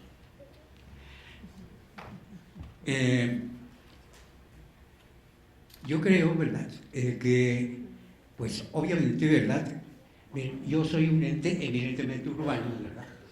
Entonces esto, ¿verdad?, es muy interesante verlo y todo esto, pero para mí, bueno, si yo tengo oportunidad de estar en una casita de estas, creo que la voy a disfrutar mucho, pero por unos días, no voy a estar siempre ahí, ¿verdad? Pues ya les digo, soy urbano y mi modo, ¿verdad? Pero sí creo, ¿verdad?, que el conocer de estos procesos que aún sigue usando, ¿verdad?, la gente que no se ha movido mucho del sitio en donde ha nacido y en donde su familia ha vivido por generaciones, es posible aprender mucho, ¿verdad?, de la manera como se construye, de los logros que se adquieren, ¿verdad?, con el uso de estos materiales, con empezar a ser sensibles también al aspecto que puede adquirir la unión de diferentes elementos estructurales, ¿verdad?, no con clavos ni con alambres, sino con estas lianas, ¿verdad?, que a lo mejor podemos encontrar la manera, ¿verdad?, de darles una durabilidad adecuada, ¿verdad? Sin tener que usar los alambres, ¿verdad?, que al cabo de 3 días en la humedad empiezan a oxidarse, o de los clavos que ya son un material ajeno totalmente a estas cosas. Yo, para mí, ¿verdad?, creo que la plática de ustedes sí puede provocarnos en nosotros, ¿verdad?, ese deseo de búsqueda, ¿verdad?, y sobre todo de hacernos una autocrítica bastante seria, ¿verdad?, que muchas veces ya lo hemos hecho y están en los libros, pero que todavía no somos capaces, ¿verdad?, de traducirla en algo. Seguimos haciendo nuestros fraccionamientos, ¿verdad?, lotecitos y todo eso, ¿verdad?, y con las imposiciones económicas, ¿verdad?, pues no nos queda más remedio que hacer esto. Simplemente yo pienso, ¿verdad?, en este panorama horrendo que se está desarrollando al norte de la ciudad, ¿verdad?, y ya conurbado con otros municipios, ¿verdad?, en donde uno ve, ¿verdad?, una serie de clonas, ¿verdad?, de casitas iguales, todas iguales, feas, incómodas, asquerosas, ¿verdad?, que estás condenada a vivir ahí porque no puedes vivir en otro lado. Yo creo que a lo que nos puede llevar esto, ¿verdad?, es a una reflexión, cómo tratar de mejorar, ¿verdad?, nuestra misión de arquitectos, ¿verdad?, de hacer la casa para el hombre, ¿verdad?, con el mínimo de recursos, ¿verdad?, de que disponemos en la actualidad, que es la lección que nos da este tipo de casos.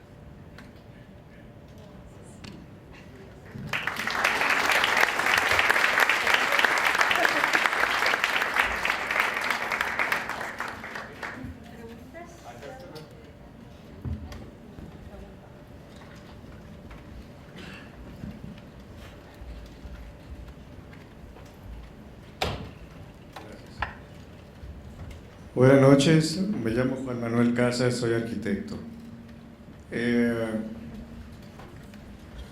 Considero de un valor verdaderamente enorme la aportación que han hecho aquí los investigadores sobre un ejemplo más de la arquitectura vernácula. Yo no soy un defensor del vernaculismo, pero sí tengo que hacer algunas precisiones. Con todo el respeto que desde luego me merece el maestro don Macario, que nos ha dicho que no viviría en una casa de estas. Bueno, maestro, seguramente no, ¿verdad? No le queda mucho tiempo de todos modos. Donde vive es del último lugar donde va a vivir, con todo respeto. Le creo que no va a vivir en un lugar de estos. A pesar de eso, o bien con todo y eso, creo que el problema de nosotros es que estamos enfermos precisamente de urbanismo, ¿no?, que no de urbanidad, porque hay mucho barbaján por ahí. Y sin embargo, creo que ese problema, esa enfermedad es la que precisamente no nos deja ver en los albores del siglo XXI, con los grandes problemas derivados del maltrato a la naturaleza, que sin duda, y no tengo de esto ninguna duda, ese debería ser el camino de la arquitectura. Yo, a diferencia de la generación que se educó en el movimiento moderno, creo que ahí es donde deberíamos vivir.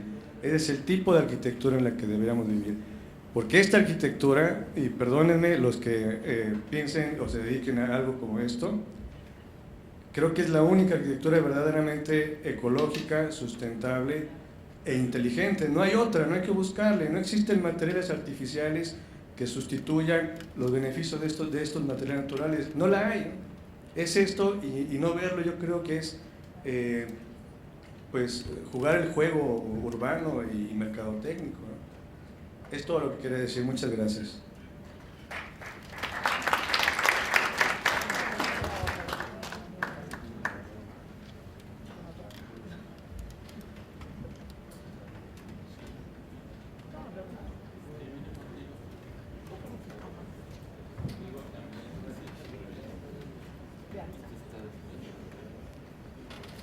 Muy buenas noches. Muchas gracias por las aportaciones, por el discurso de toda la obra presentada, maya, sobre todo la significación histórica de los edificios que hoy persisten y obviamente de las investigaciones que se han hecho sobre ello. Creo de fondo que esta plática es una plática histórica, más sin embargo, quiero decirle que aunque vemos el terreno maya histórico, incluso actual en los mayas, aquí en Nuevo León, a 2.500 kilómetros de los mayas, existen casas hechas exactamente igual, no circulares como la de los mayas, que es la mayoría, cuadradas, pero con el mismo techo, el mismo palmito, las mismas varas, el entramado vertical de los materiales. Está hecho en Nuevo León, no en el área metropolitana, sino en el área rural. Prácticamente en todas partes, lo vemos en San Francisco, en Allende, lo vemos en todos los municipios hacia el sur y hacia el norte de Nuevo León. Esto significa que obviamente en Tamaulipas hay miles de casas de estas, y en San Luis Potosí lo mismo, en Querétaro, en fin, en todos los estados de la República. Y para hablar de los niveles sociales, si alguien se jacta de desconocer de este tema, en las casas de mejor nivel, si se pudiera decir de esa forma, existen las palapas, que si no son para habitar de esta forma, son para convivir socialmente. Las palapas que son hechas idénticamente nacidas de este tipo de construcciones en muchos hogares y en muchos ranchos y en muchas haciendas aquí en el estado, como en todo el resto de la República. Gracias por sus comentarios y su plática, muy positiva.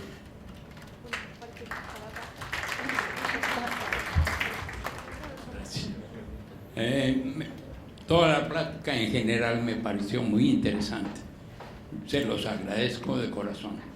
Soy un profesional, no soy un arquitecto, pero me gustaría señalar que el documental con que se inició esto era muy interesante y nadie le prestó atención. Los pocos que guardamos silencio nos sentimos lastimados realmente, porque el documental previo a la intervención de ustedes tiene mucho valor. Es lo que quería dejar como colofón. Gracias.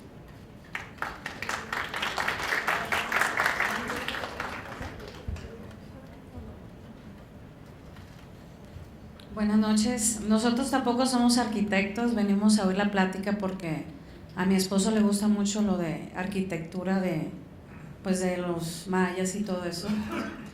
Y los queremos felicitar porque realmente están haciendo conciencia de los valores que se tenían antes y de cómo se está perdiendo todo esto.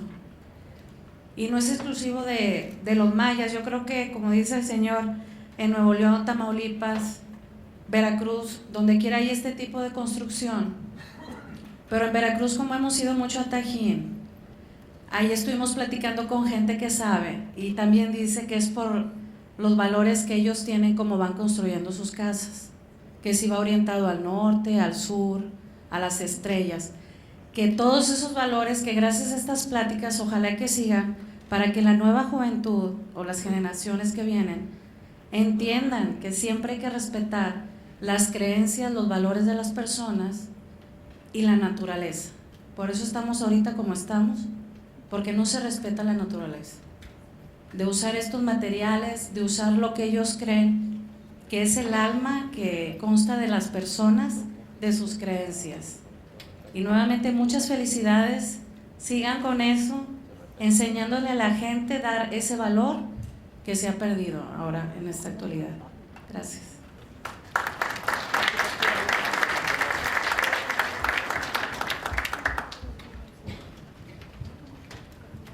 Yo tampoco soy arquitecto, pero les quería compartir que tenemos un rancho el cual comenzamos a disfrutar hace 15 años. Lo tenemos de hace 25, pero teníamos una casa de material, de concreto, en la cual iba yo solo porque nadie me podía acompañar, porque en verano era una cosa espantosa y en invierno fríísimo. Hace 10 años construí una casa bastante amplia, son 200 y pico metros cuadrados de construcción, toda fabricada bajo este sistema, o construida bajo este sistema. A partir de hace 10 años empezamos realmente a disfrutar. Y todo esto nació precisamente de observar es en Soto la Marina, en Tamaulipas, en la costa, de observar las casas que había en la zona, y decidimos construirla de esa manera, pues para ver si así lo disfrutábamos, y realmente empezamos a disfrutar a partir de ese momento. ¿Sí? Gracias por su plática.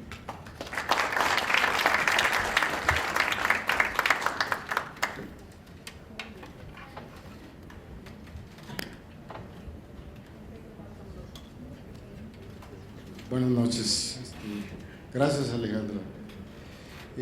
Yo quisiera irme a la parte del inicio de la plática, cuando hablamos de la parte de Mesoamérica, ¿verdad? Que me llama mucho la atención en esta cultura, en estas civilizaciones, como en otras, que el diseño, ¿verdad?, tiene que ver con qué quiero ser yo, qué quiere ser el pueblo, a dónde vamos, ¿verdad? ¿Cómo queremos vivir? ¿Verdad? Y cómo utilizamos nuestros materiales, la naturaleza alrededor, ¿verdad?, para expresar el por qué estoy aquí en este mundo. Entonces, creo que como este concepto de ahí hay muchos, ¿verdad?, hay que darle sentido a las cosas, y es algo que me llega a mí esta plática. Gracias.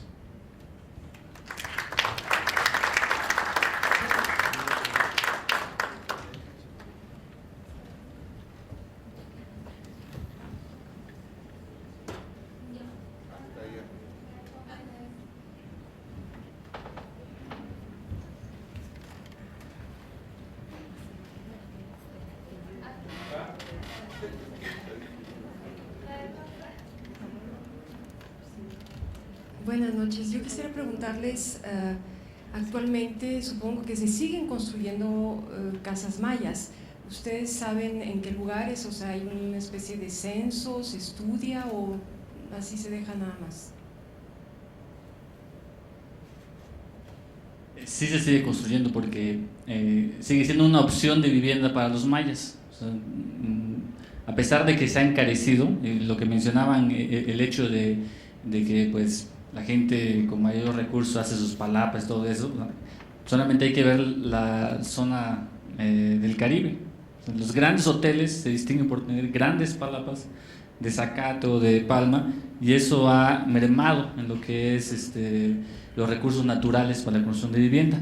Aún así, la gran mayoría en los pueblos sigue habitando este tipo de vivienda porque no les requiere mayores gastos para la construcción.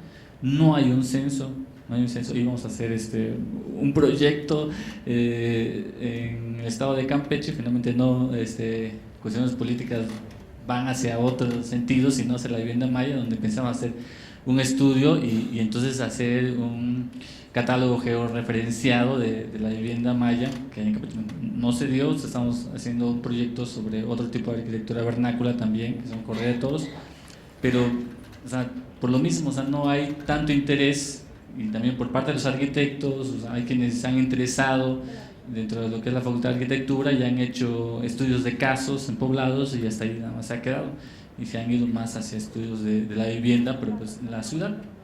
Entonces no, casi no hay, estamos trabajando todavía en ello, en este proyecto que tenemos, pero sí se requiere de muchos recursos y de más también personal, o sea, tener alumnos, conseguir becas, sacar tesis para poder hacer un estudio como tal. Aún así hay bastante. Campeche es la zona norte del estado de Campeche, a partir de lo que es la capital hacia arriba, en la mayoría de sus poblados tiene una gran cantidad de vivienda maya que se sigue todavía construyendo, y Yucatán también tiene gran cantidad. Ya lo que es Quintana Roo ha decrecido o se ha transformado por los mismos ejemplos que han visto los pobladores en la zona hotelera. Entonces han ido despertando un poco la vivienda, ya hay mucho menos, pero Yucatán y Campeche todavía conservan, y según los datos que tenemos, y pues o sea, yo me he desenvuelto dentro de lo que es la arquitectura vernácula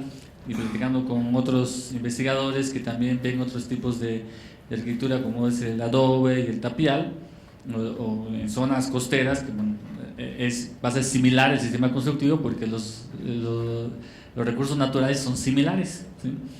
Ahí no sabemos si han hecho estudios de este tipo como para poder identificar que hay mucho más allá de una simple construcción. Hay todo un concepto, ¿no? Dentro de la vivienda. Y pues la zona sureste, o sea, la península de Yucatán, es la que más ha conservado y mantiene más lo que es la arquitectura. O sea, el adobe ya es muy poco el uso que se le está dando, o sea, más bien se trata de conservar lo que ya existe, y el tapial pues es peor todavía el sistema que hay. Entonces ahí vamos, ¿no? Pero somos pocos.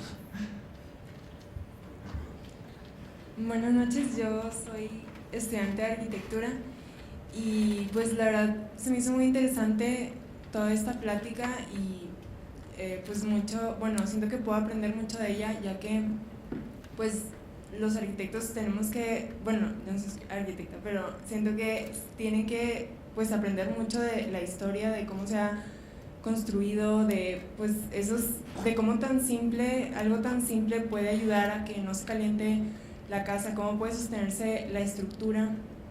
Y pues yo quería preguntarle, a lo mejor como decía el arquitecto Macario, no vamos a usar materiales así tan literalmente, a lo mejor no aquí en la ciudad, pero ¿qué nos podría decir a nosotros los estudiantes para poder prepararnos y no perder eso, no perder ese aprendizaje, en lugar de estarnos inventando cosas y seguir echándonos a perder a lo mejor pues la ecología y todo, sino ahorita que está tan palpable todo lo de la sustentabilidad y es tan preocupante todo esto del medio ambiente, pues quería preguntarle cómo prepararnos o cómo podemos nosotros aprender de esta arquitectura que la verdad es buena para el medio ambiente.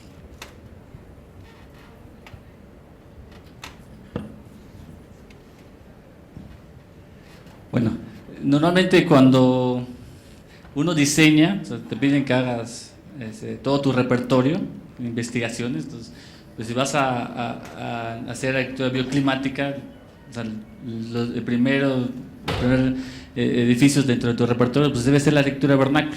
Como han mencionado todos los demás asistentes, pues es la que ha conservado y es sostenible porque utiliza recursos de su medio natural, es habitable de acuerdo a las características y a la dinámica social que llevan ellos.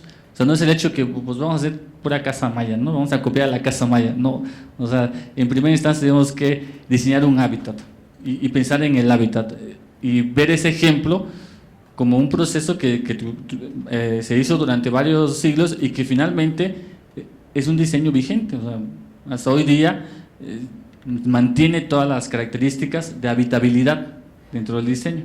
Entonces, normalmente sí pensamos, y no por eso le resto la importancia a lo que es el concepto, porque en realidad la vivienda maya nace también de un concepto y toda ella ya demostramos que tiene una conceptualidad, pero pues como ayer le digo a los alumnos en la Facultad de Arquitectura en Mérida, esos grandes arquitectos, que no menciono nombres, que hacen grandes obras y se basan más en el concepto, al final de cuentas ignoran todos estos elementos. Entonces hay edificios donde el concepto requería un gran muro de cristal, pero resulta que ese cristal está orientado hacia el poniente y entonces a partir de las 2 de la tarde es inhabitable.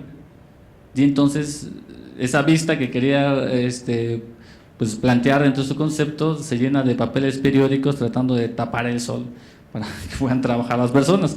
Entonces debe ir todo vinculado. Entonces eso es como para que se sensibilicen, y es lo que a mí me da gusto, que más que dudas es reflexiones, lo que hemos causado en ustedes, pues es lo que tienen que hacer, o sea, sensibilizarse, ver un ejemplo de cómo se procedió para poder llegar a este hecho arquitectónico.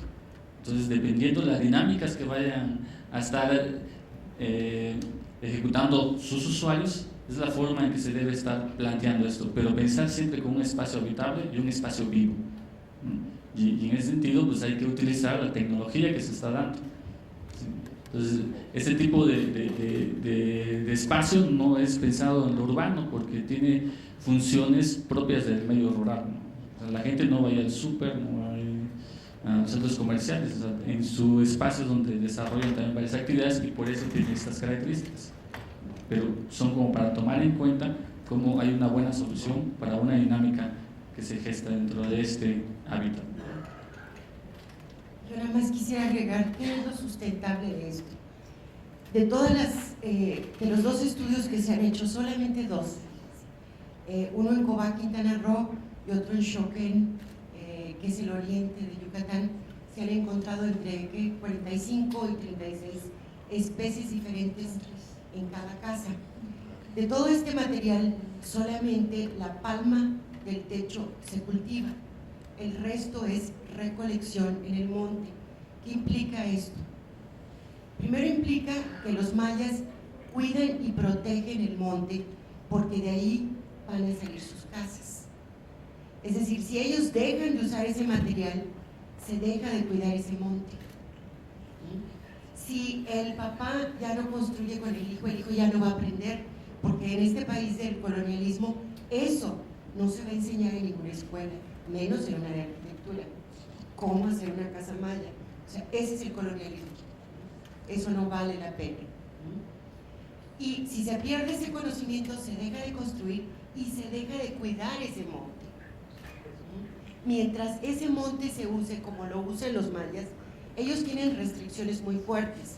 Los montes tienen dueños, son los Yum Ash, los dueños de los montes. Ash es monte y Yum es dueño, señor, papá. Es un ser sobrenatural.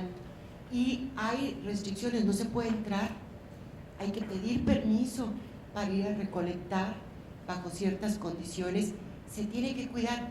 Y ellos reconocen las 40 y tantas especies, usan madera de cierto alto, de cierta resistencia, otra que es muy flexible para darle la curva, otra que tenga cierto largo, en fin, todo tiene características, cualidades diferentes, ¿no?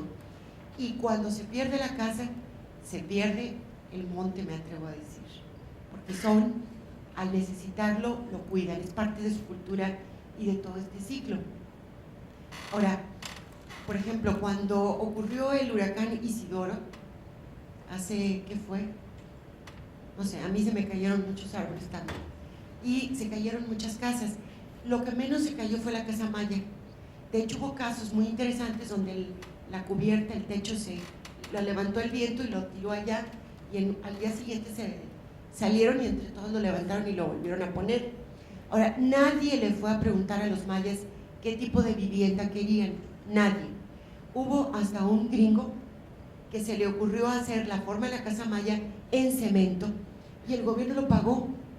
O sea, lo que hace la gente maya es mirado como algo que simplemente no vale la pena ni mirar, no vale para nada, y voy y le pago a un gringo para que me venda casas prefabricadas con la forma de la casa maya, que duraron creo que menos de un año, porque donde colgaban las hamacas, las paredes se venían abajo, y la gente duerme en hamaca. Ahora es cierto, a lo mejor yo no voy a ir a vivir esa casa, aunque me encanta verla, ¿verdad? Voy a lo mejor pasar una temporadita, pero tampoco me gustaría vivir en una casa de Infonavit, francamente. Creo que a nadie, y creo que ni a los mayas. Realmente ellos prefieren su casa, y yo tengo un estudiante que es arqueólogo maya, y la semana pasada me fue a decir, el mes que entra, cuando la luna suba, que todo está relacionado con la luna, también la luna habla de la fertilidad y demás, vamos a ir a cortar porque yo y mi esposa, que es antropóloga también, queremos nuestra casa maya. O sea, bueno, no creemos que todo el mundo debe vivir en esta casa, pero creemos que los mayas tienen derecho a ser vistos con respeto y con aceptación por escoger la casa que ellos quieran escoger. No son materiales pobres, a lo mejor ahorita son más baratas que el mármol, pero dentro de poco a lo mejor son simplemente inconseguibles los materiales de la casa maya. O sea, ¿por qué decimos que son materiales pobres o por qué decimos que son ricos? Ahí es donde está nuestra mirada sucia del colonialismo. Ahí es donde hacemos sentir a la gente que tienen una vivienda indigna. Entonces, digo, no sé, A mí me hiere esta herida colonialista y sé que le causa mucho dolor a la gente que tiene que sufrir este racismo. Y a la larga creo que todos salimos perdiendo, que necesitamos un esfuerzo de mirar de otra manera las cosas.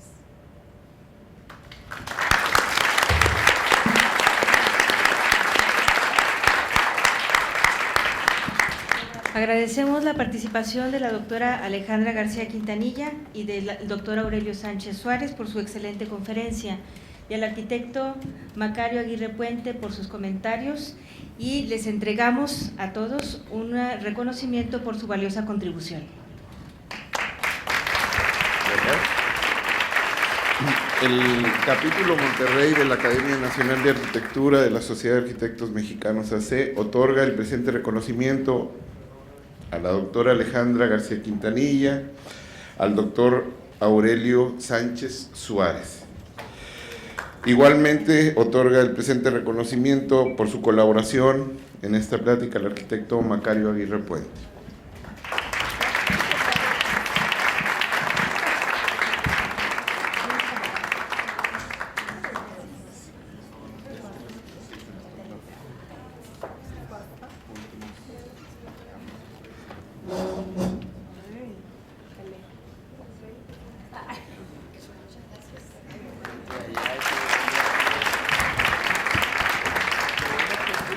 Tenemos unos últimos avisos, por favor no se retiren.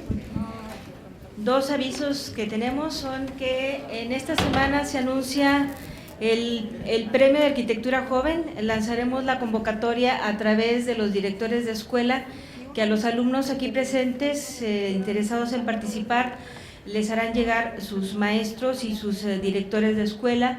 También tenemos otra información. La Universidad de Monterrey invita a un diplomado internacional de paisajismo que se va a dar desde el 12 de febrero al 22 de mayo, los viernes y sábados en un horario de 8:30 a 5:30 de la tarde. En el campus de la UDEM vienen muchas personalidades importantes. Hay una página en internet, si ustedes quieren entrar y saber de esto, pueden entrar a la página de la UDEM y ahí ver el programa completo que ofrece este diplomado en paisajismo internacional. Como siempre, agradecemos a nuestros amigos de la academia que participan constantemente, que nos apoyan con sus donativos, que hacen posible estos eventos. Por mencionar, tenemos a Marco Carreón, que es el director de la revista Forum, que nos apoya y nos saca siempre una publicación. Multimedia, que nos apoya también, Hunter Douglas, Terza, nuestros amigos de Render, de Chao, de Casa Italia, que nos proporcionan el mobiliario, Kimichi, que nos apoya con el video, Vicente San Martín, que nos apoya con la fotografía, y le agradecemos también al arquitecto Eliseo Garza por brindarnos este espacio mes con mes. Muchas gracias a todos, y siendo las 9 de la noche, declaramos concluida la sesión, invitándolos el lunes 1 de marzo a la siguiente sesión de la Academia. Muchas gracias.